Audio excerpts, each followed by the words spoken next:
Let's welcome in our co-hosts. First and foremost, he is the owner of this establishment. I call him the mogul, the boss, Michael Hornby. The last one on the list. Happy to be here. First one on the list. The last one, we know.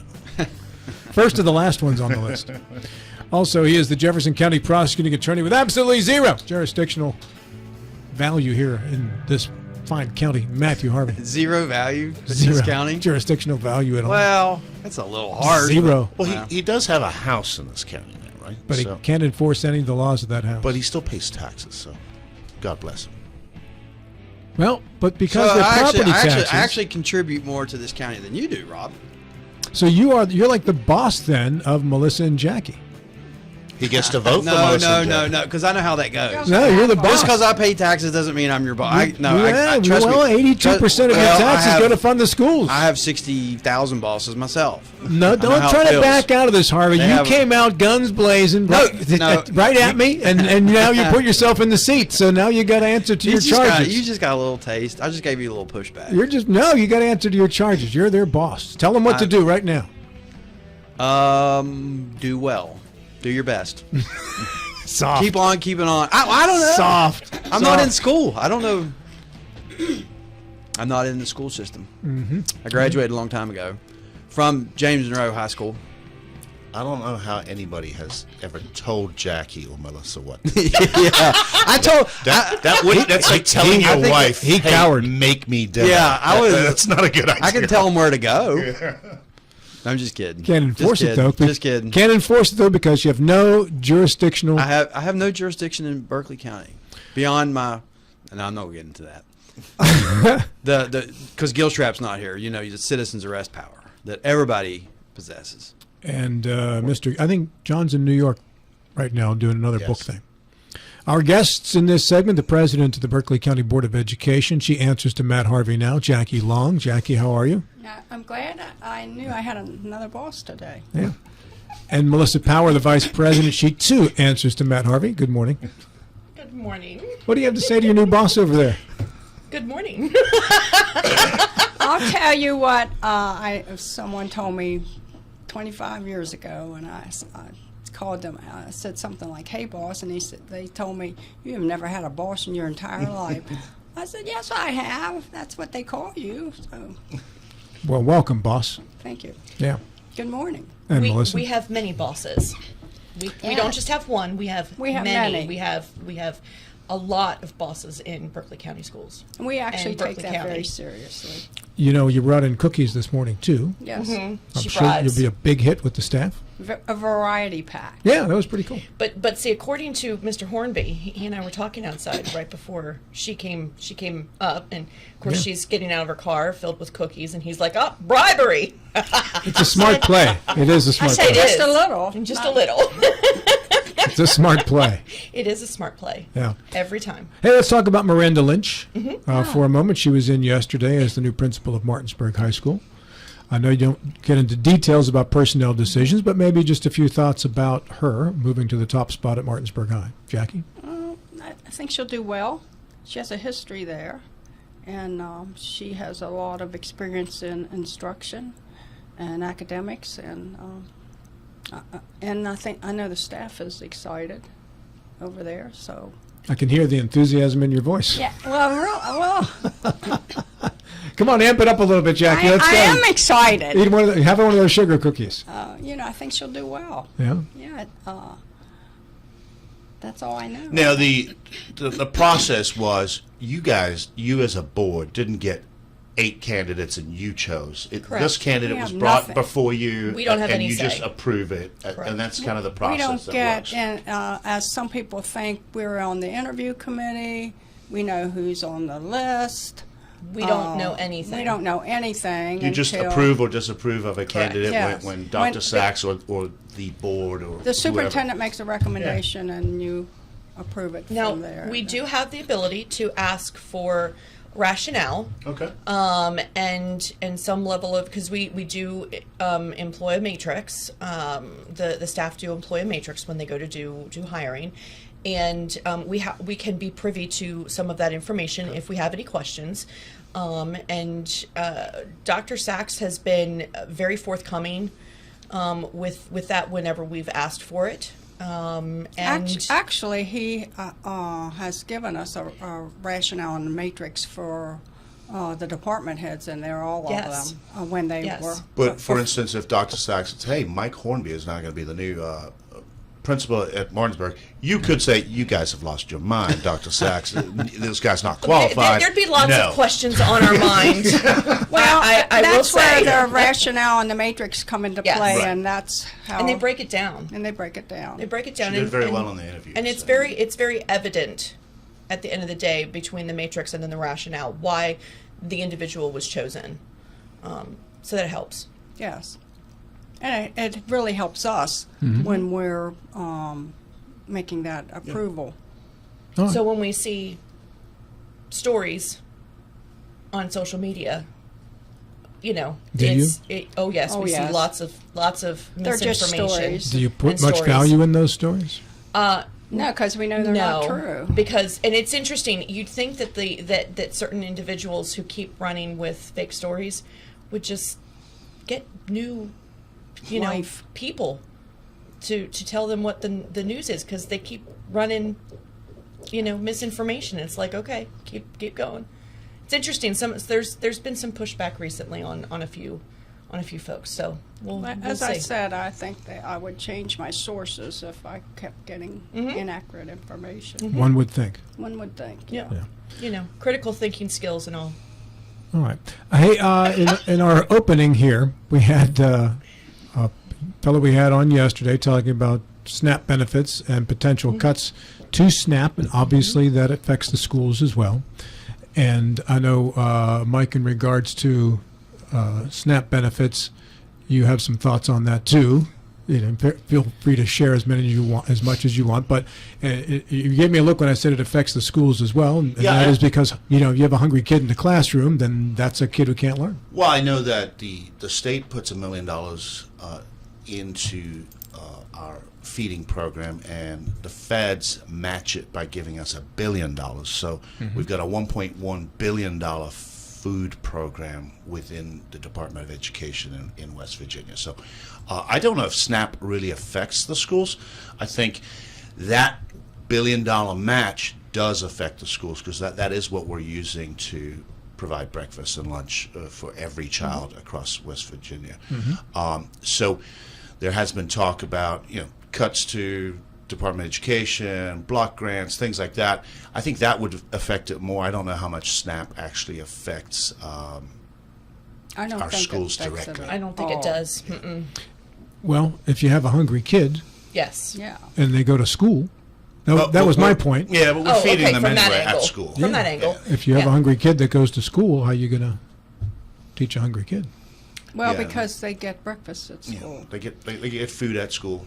There's also programs that are out there, backpack programs that provide children the ability to take home food.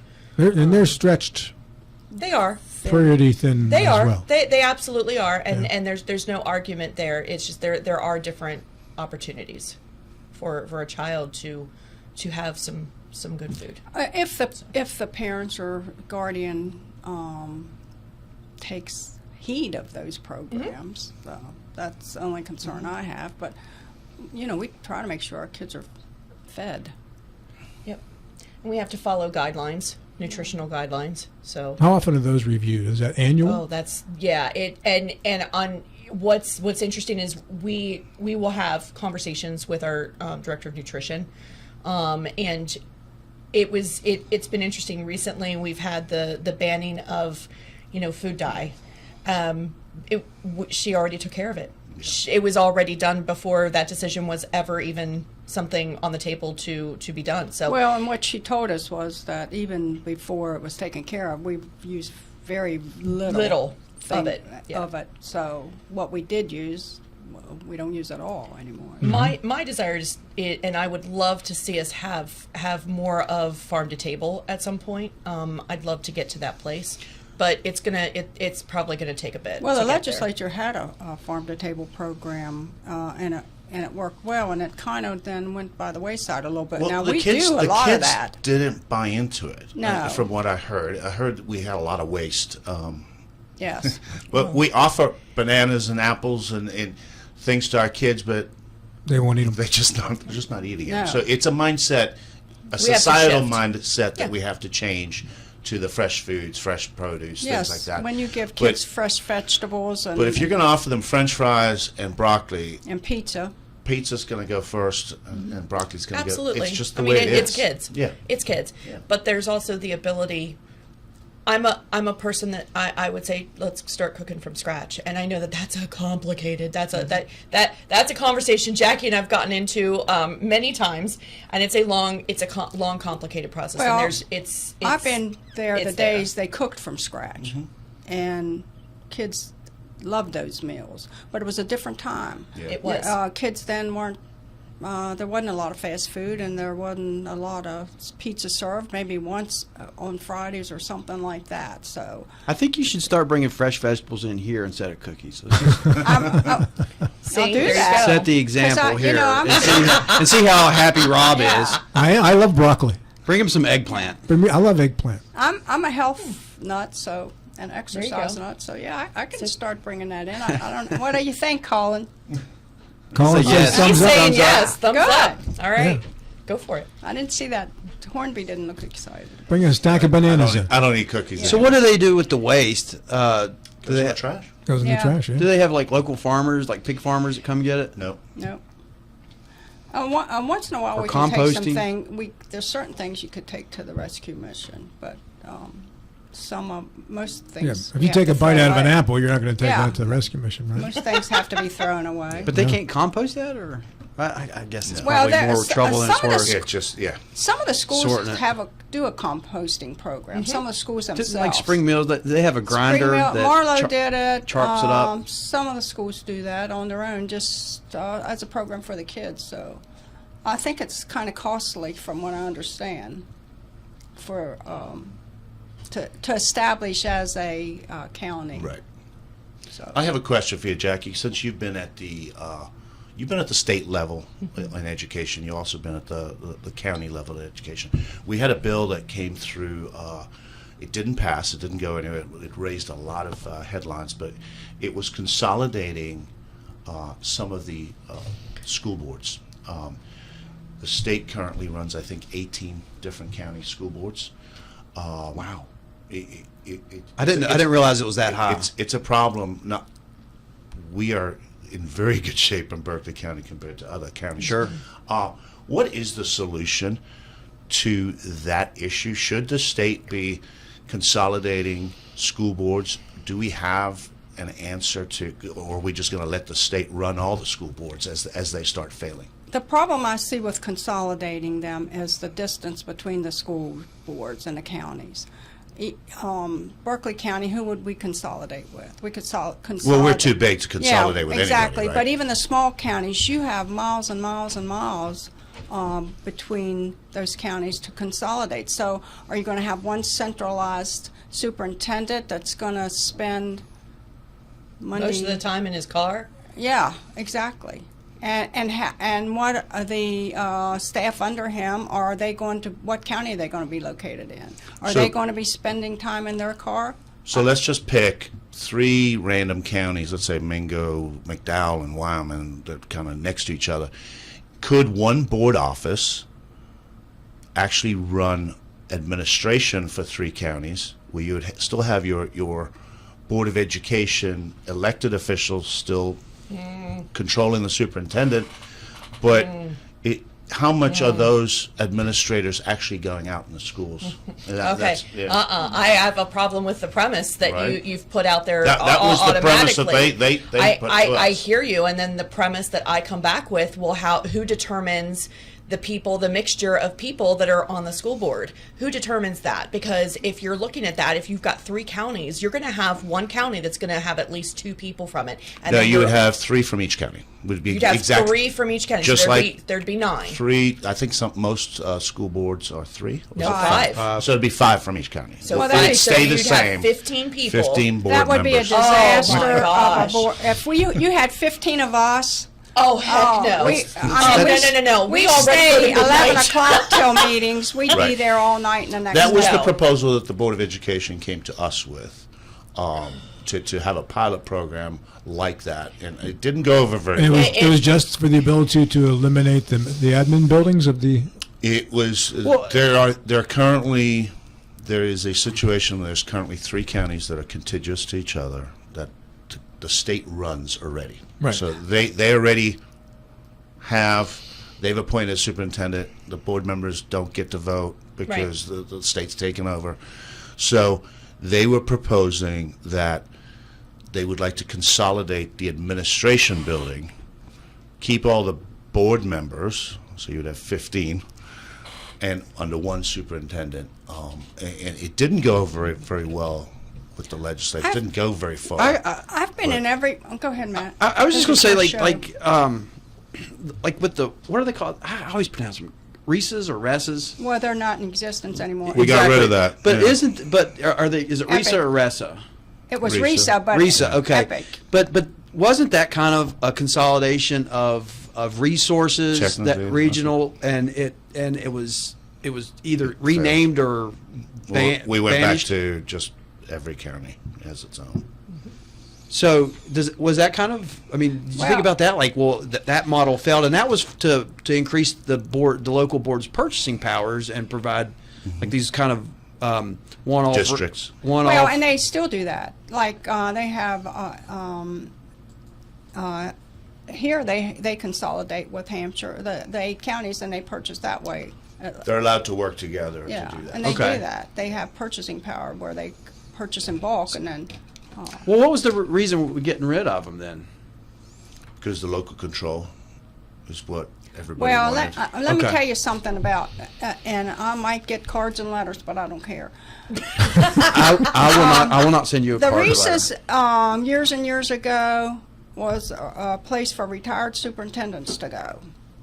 And that was what everybody had against Reese's. But then, halfway through their existence, or maybe towards the end of their existence, they really started working well to help county boards of ed out. I mean, if a county board didn't have a technology department, RISA had extra help with technology, with professional development. They did a lot with professional development for counties. So towards the end, and I think why Epic took over was because you could see the good things that they could provide for counties when they were run as they should be.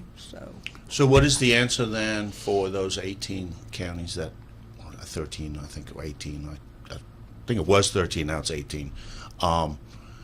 If it's not consolidation, do we just continue to let the state Board of Education run it? Well, you mean the ones that are in takeover? Yeah. And Well, the whole county's been taken over, the whole education system's been taken over, yeah.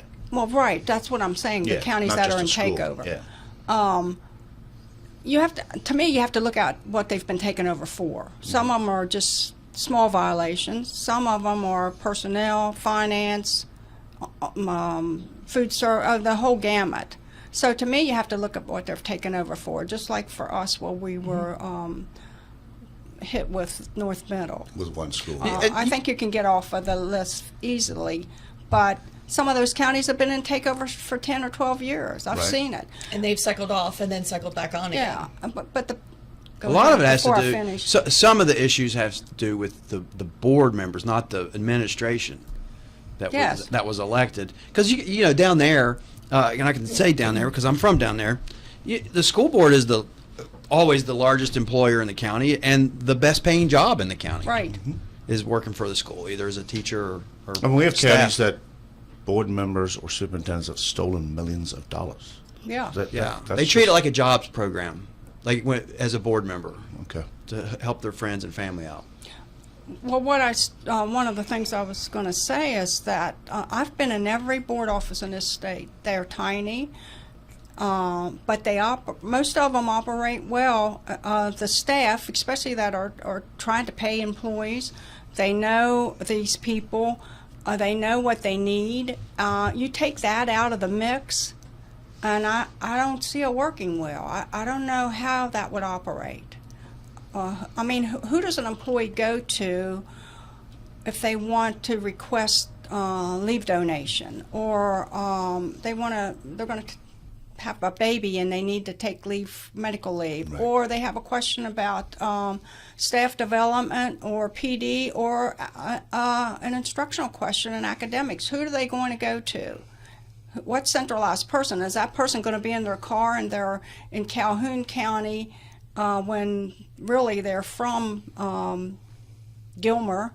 But I need you now, and you know, cell service down there is not the best. So can you call them? I just see a disaster written all over it. It sounds good to consolidate these counties, but I don't know how it's going to work well. And that's our state board of education coming to us and saying this is what Yeah. needs to happen. But I'm asking you as board members. Well, and I think the counties that are under takeover, they might be able to do that some, because the board in those counties doesn't have much say, if they have any. Right. Especially if they're in true. No, but the people do, and the legislators do. They Yes, They are exactly. the ones who push back. It's just we're getting from the state board of education, from Michelle's office. Hey, this is the fix. Can you guys do this? I think if you're talking about counties that are consistently having issues, I can see that it being a possible solution. But if you're talking about statewide, that it needs to be done statewide, no, I don't agree with that. No, it was a pilot program. And this is where this is a dangerous slope, right? Right. Because if it's a pilot program and it might work well for a few of these counties that are having some issues, does that then translate 5, 10, 15 years down the road that it's going to be now statewide? We've got to be very careful in not only the language that goes into the bill, the definitions that are in there, the intention behind it, and how to allow those counties to then get out of it. I don't think it should be mandated for like eternity. Right. And if it does, what are the parameters? You cycle in and out 2 or 3 times, and then you're in it. Period. Like, what does that look like? And I think there needs to be some conversations. And I'll go back to what something Cycle in and out of. Cycle in and out of Takeover. the takeover. Yeah. Well, that's gonna happen, because those counties constantly get themselves in a pickle. But if they learn. They don't learn. Jackee, I am trying to be an optimist. So that brings me to my next question. Does the State Board of Education have too much power, and are they the fourth branch of government? I don't. Okay. And you have 30 seconds to answer. You're slicing. We'll do that on the next segment. Yeah. Okay. You're slicing this up a little too much here. You're trying to encompass a little bit here that probably does need to have a takeover, Right. versus a big chunk that's like, that. Are you saying that Mr. Hornby is trying to manipulate the conversation? Yeah. Manipulative on this, I hadn't noticed that. Mr. Hornby? We're gonna have to watch you. We got a whole nother segment. Oh no. Full hour with Jackee and Melissa continues after the break here. Co-host today in the John Gilstrap seat is the House Caucus Chairman and owner of this fine establishment, Mr. Michael Hornby. Good morning. He is the Jefferson County Prosecuting Attorney with no jurisdictional, whatever the next word is for that in Berkeley County, Mr. Matthew Harvey. Good morning. Although that could change. You're branching out, taking over all the counties. we're Are we going consolidating. to call him Gov? We're going to consolidate prosecuting attorneys. Governor Harvey? We could do district attorneys. No. No? No governor aspirations? Well, everybody aspires to do that, but is it something realistic? No. I tell you what I aspire to be. Best job, dad. And hopefully that's a long journey. It started 4 years ago. So. But if you ran for governor, you could probably win Monroe County. If I didn't, I would. That would hurt bad. Right? And then you Yeah. figure people in Jefferson and Berkeley County know you. So you got a pretty good shot So there. you'd lose those. I'd lose those. Especially after the last segment. I'd lose those. I do poorly in the Panhandle. No, you do great in the pen. Don't do a spit take. I think you're going to do a spit take on the desk. If you do a Well, you I've do a lived hashtag. a lot of other places too Hashtag in West boom. Virginia. I've lived and worked in a lot of other places in West Virginia. So you're kind of known, wouldn't you think? Well, there's a big difference between knowing people around the state and having name recognition. Correct. So Two very different. I'm not naive enough to confuse those two. That I've been fortunate enough to work with a lot of great people from across the state. Mr. Hornby started with a question in regards to the Board of Education at the state level. And, of course, the legislature this past year has gained some measure of oversight of the State Board of Education now. We should be able to work with them through LOCIA to go over their rules. And obviously, I think the State Board of Education has just voted to file suit. But in light of recent events where the State Board of Education has made a decision against the governor's executive order regarding vaccines, and they did that unilaterally on their own. Do you think the State Board of Education has too much power and has no oversight? I mean, that's a legitimate question. That's your question. In West Virginia.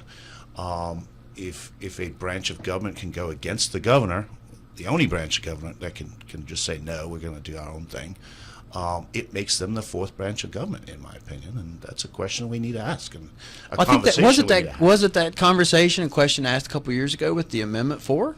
That was the amendment. And everybody got confused on how it was worded. Yep. Well, it passed here in Berkeley and in Jefferson. I voted to give the legislature power. Let me be clear about that. Yeah.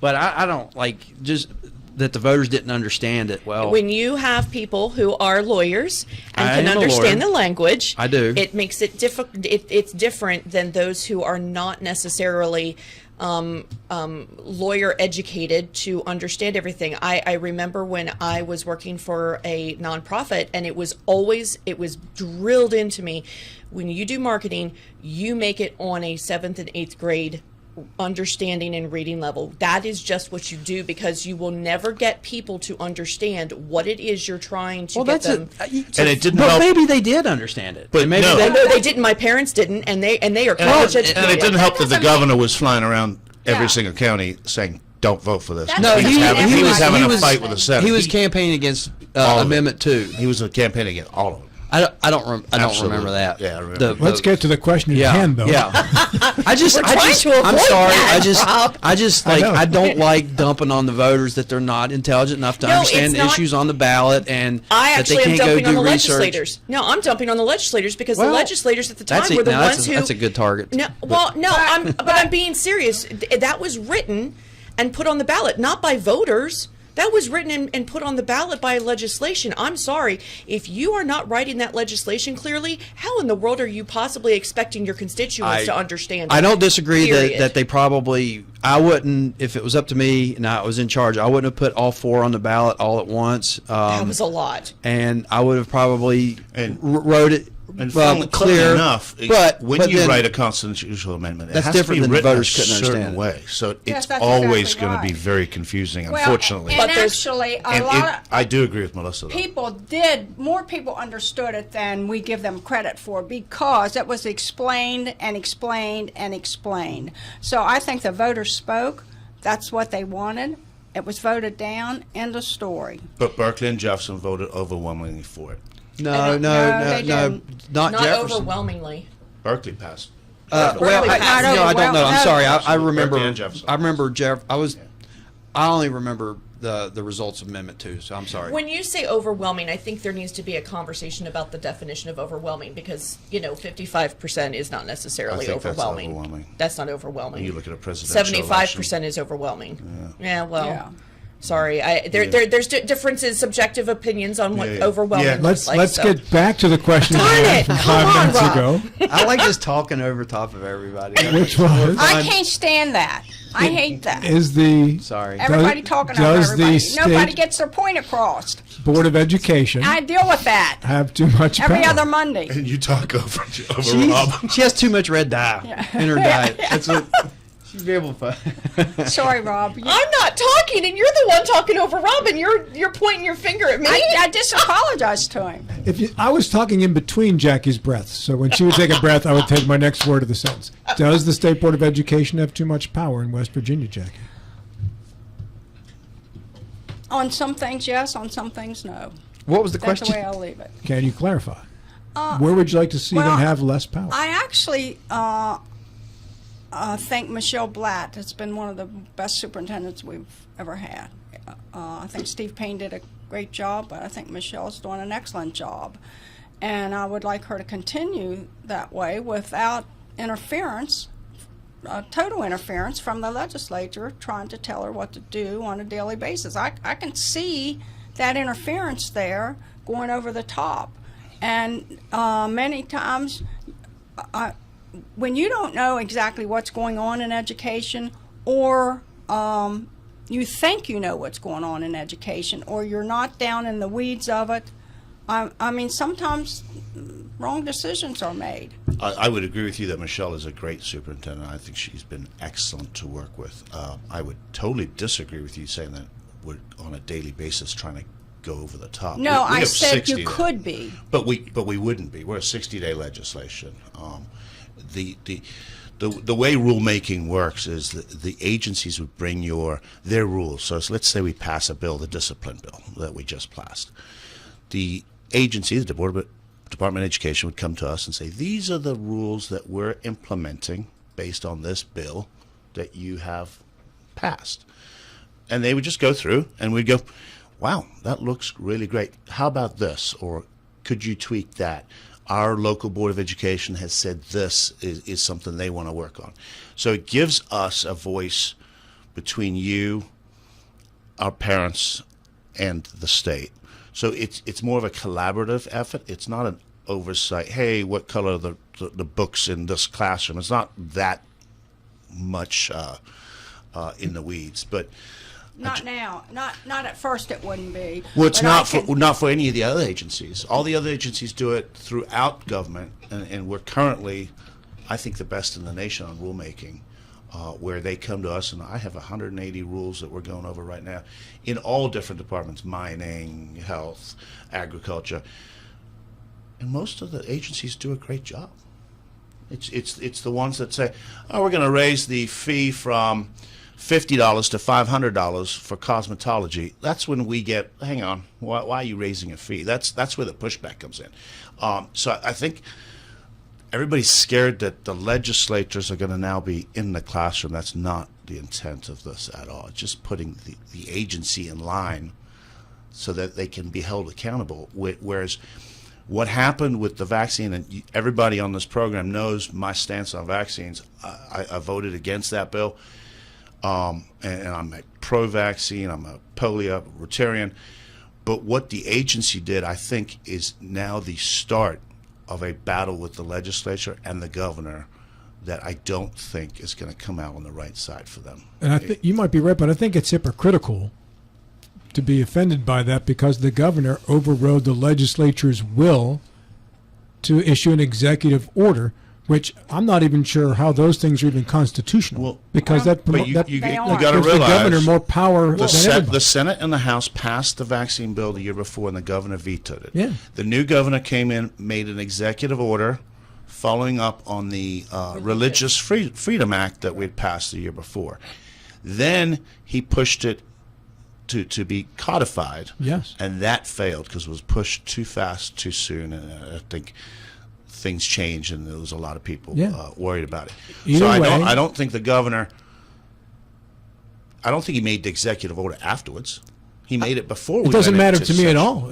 I'm not a fan of executive orders at the federal or state level because that's not how the system should work. We don't elect kings. Well, it's a really fascinating legal issue to watch because you have the superintendent who's refusing to give guidance, right? Because she's been told that by her attorneys that the statutes prevail, and so they have her lawyers are looking at it, the statute versus the executive order, which one has the primacy. That's the way I see and it so, also. you know, and again, I haven't heard much of Governor Morrissey's defense of it. I heard a little bit, and so I'm not as familiar with his argument. It was very interesting what he had to say, his defense of it. So I need to really study that some more because I don't know how it's going to end up. But it's it's not her being defiant. It's not her. No, it's not her making a policy. I'm not decision, saying it's right? her. I never said anything about Well, her I just as want the listeners to be superintendent. clear, It's too. the State Board of Education that are unelected, appointed by a governor for 9 years. But that's a good reason that they're appointed for 9 years, right? No. Isn't No. that a good reason? Absolutely No. not. That it avoids the No. No. They should No, be. no, Well, no. I'm just asking You're the not question. listening I'm to just what his question was. He said, "Is it a good reason that they are elected for 9 years?" that they're appointed for Yeah. 9 no, years. no, To, no. Okay, I think we get the point. I agree with Melissa. I agree. All right, I'm just asking a I question. agree. I think 9 years is way too long, but I think it's hard. I think to elect a state board of education for those individuals to run for that board, you'd be electing everybody from Charleston. That's what I Would become say. or cheaper. the I get people it. in Charleston would say they'd be electing everybody from the Panhandle. But Well, that never happens, Not so. if you put it Panhandle regionally. doesn't Not if turn you out do the it vote. regionally and you do. they are set up like that. The boards are always set up. regionally. They're set up that's no, they're appointed by the governor, and there's two But- ex-governor wives on the board. but There's they a have way to to live. do that you without can't it appoint, being an issue. You can't appoint 10 people from Kanawha County. They have to be staggered out from the different. You should have congressional someone that districts. is running in the region. If you divide it up into regions, the state, then you can have one person that can be elected from that region to represent that region at the state board. That way you have equal representation across the entire state, not just from individuals that would come from one particular area like the Eastern Panhandle, the Northern Panhandle, or the southern part of West Virginia, or Charleston. We have to think smarter about some of this being appointed. Was that possible to have those positions elected? Well, It would have to be you a have It had to be legislation. constitutional Yeah. amendment. Which Yeah. nobody would understand, right? Yeah. Oh God! Don't even Well, I go think there, they Rob. might. Come on. I think they might There will be understand that. there will be a bill running for that. And to then be a and then you could constitutional- I don't know where it would go, you could and I would vote for that. Just initially. I would vote for that. Voters are generally hesitant to change the but Constitution. as long as it's spread out, that there's it's spread out, equal regional, represent- yeah, regional. and that would I think obviously be that would be the only way I nine could see it regions, or working. I think it's 9 board 8. members. There are. How many There are board- 9 board nine. members. So it'll be 9 regions is what they've split it up into based on the regions that we have already with Lucia? with Region 8. Oh, yeah. Region 9, Region Region 8. 8. Region They've 8. got all those regions anyway. Well, I would look at those because the population has shifted probably last time that because we It has with to the be foundation represented by the same amount of people. yeah that'd be and great. And I think being appointed, you're running the risk of it becoming the body becoming a very politicized body. So I'm troubled by the appointment that could be 9 years, where you have. No, I'm not going to speed it up, Jackee. your answers take forever. And then by the time they're you get your thoughtful. answer out, then I've lost. I could have totally already what it- been done, but you're still arguing. I've totally lost my train of Could have thought. finished her thought. Now let's move on. Finish your thought. I'm After, done. after Melissa Oh, finishes her I'm thought. done. I'm done. Oh, were you? I'm shocked. You two sound like Height and I on the couch after a long day in the legislature. Somebody told me Laurel and Hardy, and I was highly offended. She said, "Who's that?" That's how young she is. That's too funny. All right, so there was something you want to make sure we covered before we ended. Yeah, last week we had a great opportunity. The board was invited by the superintendent and the deputies to come in and be a part of a collaborative effort in our county, something that's not been done to my awareness in our county before, or even in some of our surrounding counties. And I'm excited because it brought together the key, some key stakeholders within Berkeley County Schools. It brought in all of the board members. It brought in several principals, several teachers, and the central office staff with teaching and learning. And we were able to divide up in groups. Each board member was in a separate group, so we didn't violate the Open Meetings Act. And we sat down and we reviewed the statistics when it comes to our GSA, our iReady and iExcel. What's our GSA? I'm sorry, GSA. GSA, Our- our GSA, General Summative Assessment, the state testing, and really hone in on what issues are we seeing? What key trends are we seeing? And then where do we go from here? And it was a very collaborative effort. And then we came together. There was, it was broadcasted that where we all came into the same room, and we shared what each of us had gleaned from those interactions with everybody, and we all were typically on the same page, where our academics are not as rigorous as what we'd like. They're not meeting the standards, and so we need to refocus. But there is the dedication and the desire to get there, and so we ended up creating a unifying statement, and we voted upon that on Monday night. And Jackee has it, but this is a statement that we all collaboratively came up with based upon what we saw at that collaborative meeting in our individual groups, and we also utilize the efforts of CLI, which is, I'm going to get this wrong. I'm going to get the name of it wrong. Yeah, CLI. I don't know. I can't remember what the agency something stands for. literacy initiative. CRUD. I can't remember what the C I stands don't for. know if it's collaborative. It might be collaborative. Nah, Collaborative. certified. I think it might be collaborative. And it basically narrows everything down to literacy. Absolutely. And not just, reading the words on the page, but understanding it, dissecting it, able to articulate it back. So What is I your will statement, say- Miss Jackee? Well, how much time do I have? We have 7 minutes. Okay, I will say this. The board has had retreats before, and it involved administrative staff, but I don't think it's ever involved the teachers the and teachers principals. and principals. That was 2 from each, Yes. middle school, high school, Elementary. Elementary. So the statement is every student in Berkeley County Schools is expected to achieve at high levels, and it is our collaborative responsibility to ensure that happens. From the boardroom to the classroom, we set and uphold clear expectations, provide rigorous standards-based instructions, and invest in ongoing professional learning to accelerate student success. We hold ourselves accountable for creating an equitable system where instruction, grading, and support are transparent and aligned. By actively partnering with families, educators, and community members, we foster a shared commitment to literacy and academic excellence.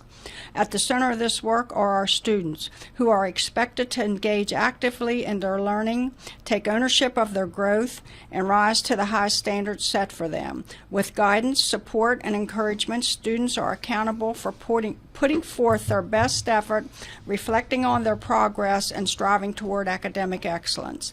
Together, we ensure that every student has access to the tools, support, and high-quality teaching necessary to meet and exceed those expectations. And we voted on that statement. Yes. Good. Unanimously? And I can see Is it unanimous? Yes. Yes. I can see Dr. Sachs when he was talking about test scores and things like that. I can see the shift within Berkeley County. I can see the actual, hey, we are going to make a change, and that is so refreshing to see him include the board members in this, include teachers, include principals. Realizing you have a problem and realizing what people like me have been complaining about, where I understand kids don't like to take tests and they blah, blah, blah, blah, blah, blah.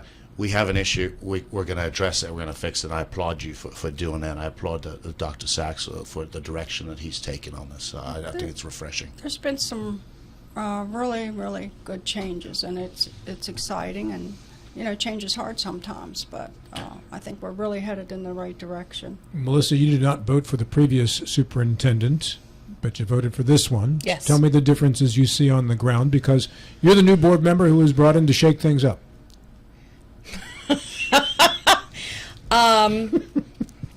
Thanks, Rob. Transparency.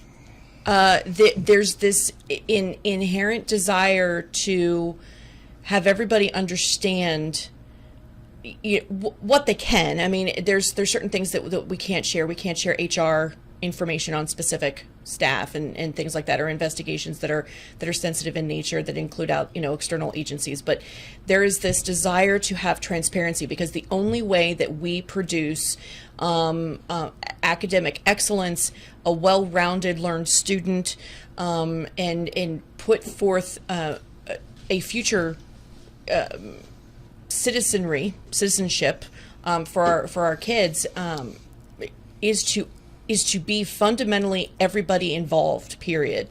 And so there's this dynamic shift that has happened with communication and transparency, and one that I applaud. There is an acknowledgement that there's some issues.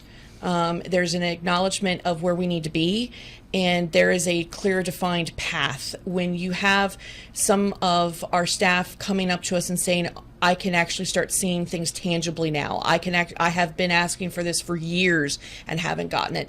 When you're having statements like that come to you from people in the central office as well as in the schools, that is huge, and it says that we've done the right thing.